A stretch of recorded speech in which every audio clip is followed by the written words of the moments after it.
Hello dear students of Standard 10. Welcome to DAV Mobile Public School. I am your social science teacher Nitin Pushpatode. Today I will take the revision of globalization and Indian economy part 2. So let's start our today's online session.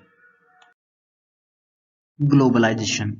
Okay, students, globalization is the process of rapid integration or interconnection between countries by greater foreign investment and great foreign trade. Students, due to these two factors, there is an integration of markets as well as production centers. In the process of globalization, multinational companies are playing a major role. More and more goods and services, investments and technology are moving among countries of the world. Students, globalization and migration. Yes, does the globalization affects the migration process? Listen students. Yes, definitely globalization affects the migration process. It is encourage the migration process. How? Listen. Students, the movements of goods, services, investment and technology, countries are connected through the movements of people between them. It's called migration. That means move from one place to another place with respect to business, with respect to job and services. It's called migration.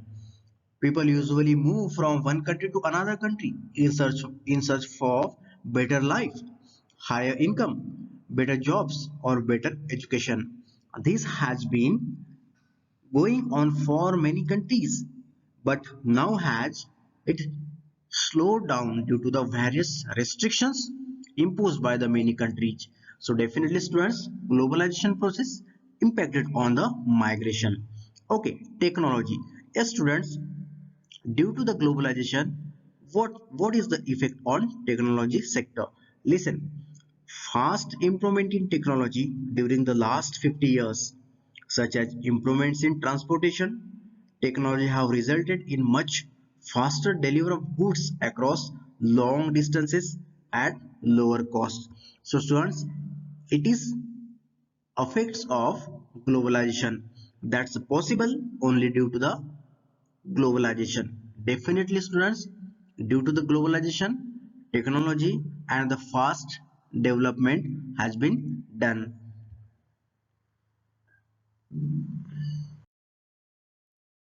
Next point is role of information technology. That means role of IT in globalization. Listen students, what is the role of information technology in globalization? Information technology facilitates the effortless exchange of information across borders as well as the expansion of resources from countries all across the world. This expansion leads to new ideas and products as well as new ways of doing business. Students, what is the role of media in globalization? Listen, the mass media are today seen as playing a key role in enhancing globalization and facilitating the cultural exchange and multiple flows of information and images between countries through international news, broadcasts, television programming, new technologies, film and music. Yes, students, definitely these are playing a most important role in the globalization. Yes, definitely students, with the help of information technology, all countries of the world just connected to each other and so they can easily communicate with each other. Students, information and communication technology has revolutionized the spreading of production of services across the globe. Telecommunication facilities and satellite communication devices are used to connect one another around the world to access information instantly and to communicate from remote areas. So students, this is the effect of IT, information technology. Next point is forest investment policy. Okay, students, to protect local entrepreneurs, to protect local merchants, to protect local industrialists from competition, the government of a country puts certain barriers to restrict the entry of foreign goods. Yes, students, every country formulated their foreign policies to protect the trade, to protect the business, and to restrict the entry of foreign goods. Okay, students, about the foreign policy, just we can discuss in such a way that first, trade barriers. Listen, students, the three major barriers to international trade are natural barriers such as distance and language. Then, second, tariff barriers or taxes on imposed goods. And last one, non-tariff barriers. So, students, these are the three major barriers to international trade. Trade barriers is a government imposed restriction. Yes, students. Through the trade barriers, government imposed restriction on the free international exchange of goods or services. Tax on imports is an example of a trade barriers. Yes, it is called the barriers because some restriction has been set up. Governments can use trade barriers to increase or decrease foreign trade and to decide what kinds of goods and how much of each should come into the country. Okay, students, after the independence, the government of India had put barriers on foreign trade and foreign investments to protect the producers within the country from foreign competition. Students, what about the new economic policy of 1991? Listen, around 1991, it was felt that Indian producers must compete with producers around the globe so that they can improve their performance and quality of goods and services. That's why Government of India in 1991 made some major changes in its trade policy. So in such a way that students, trade barriers protect the producers within a country from foreign competition. With the help of trade barriers, that means foreign invest policy, country protect their local producers and industrialists. Next point is World Trade Organization. Okay, students, what do you mean by the World Trade Organization? Listen, World Trade Organization is an international organization dealing with the global rules of trade between nations. It's called World Trade Organization. Students, where is the headquarters of World Trade Organization? Listen, students, the headquarters of World Trade Organization is situated at Genoa, Switzerland. Where? Genoa in Switzerland country. Okay, students, its main function is to ensure that trade flows as smoothly and freely across the countries.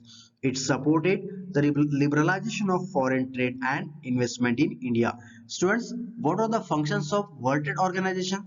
Listen, first, administering the WTO World Trade Agreements, then Forum of Trade Negotiations, third, handling trade disputes. Next, monitoring trade policies. Next, technical assistance and training for developing countries. Last, cooperation with other international organizations. Students, these are the function of World Trade Organization. WTO was started as the initiative of the developed countries. Its objectives is to liberalize international trade and ensure that its members obey its rules. Students, need about 160 countries of the world were the members of WTO. Students, till 2014, till 2014, near about the 160 countries are the members of WTO. Students, liberalization. What do you mean by the liberalization? Listen. In a simple word, we can say that liberalization refers to a relaxation of government restrictions in the areas of social, political, and economic policies. Students, removing barriers or restrictions set earlier by the government is known as liberalization. In India, it refers to economic liberalization undertaken by the government of India, resulting in what? The removal of controls to encourage economic development. Yes, removal of controls to encourage economic development. This is the most important advantage of liberalization. Students, now the government imposes less restrictions than before and is therefore considered to be a more liberal. So students, in such a way that World Trade Organization play a major role in trade activities, in foreign activities for facilitating the facilitating the trade activities across the countries. Impact of globalization in India. Okay, students, what are the impacts of globalization on India? Listen. So the growth of foreign investment in the field of corporate, retail, and the scientific sector is the enormous in the country. It also had tremendous impact on the social, monetary, cultural, and political areas. In recent year, globalization has increased due to improvements in the transportation and information technology. Students, beside that, globalization resulted in more competition among producers, benefiting consumers and particularly the prosperous sections in the urban areas. It gives a greater choice of goods with improved quality and lower prices. Another, multinational companies have increased their investment in India in cell phones, automobiles, electronics, soft drinks, fast food, and services such as banking in urban areas.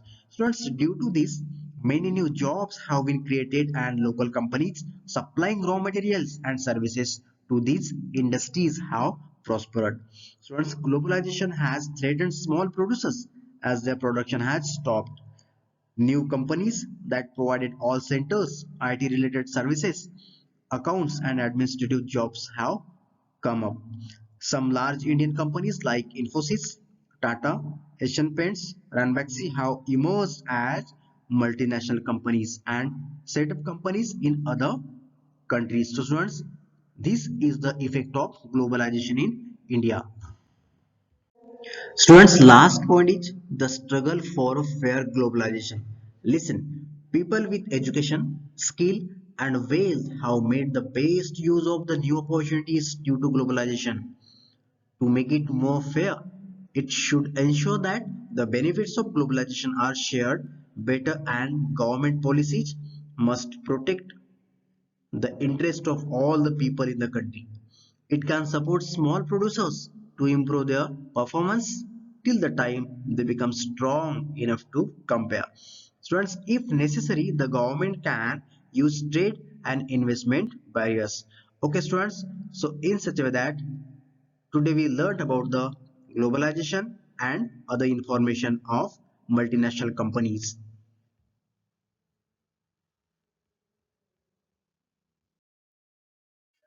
Students, here are some important questions. Then you have to write the answer of these questions and read properly in such a way that the revision of this lesson is completed. In the next online session, I will take the revision of new lesson. So till then, thank you very much and have a nice day.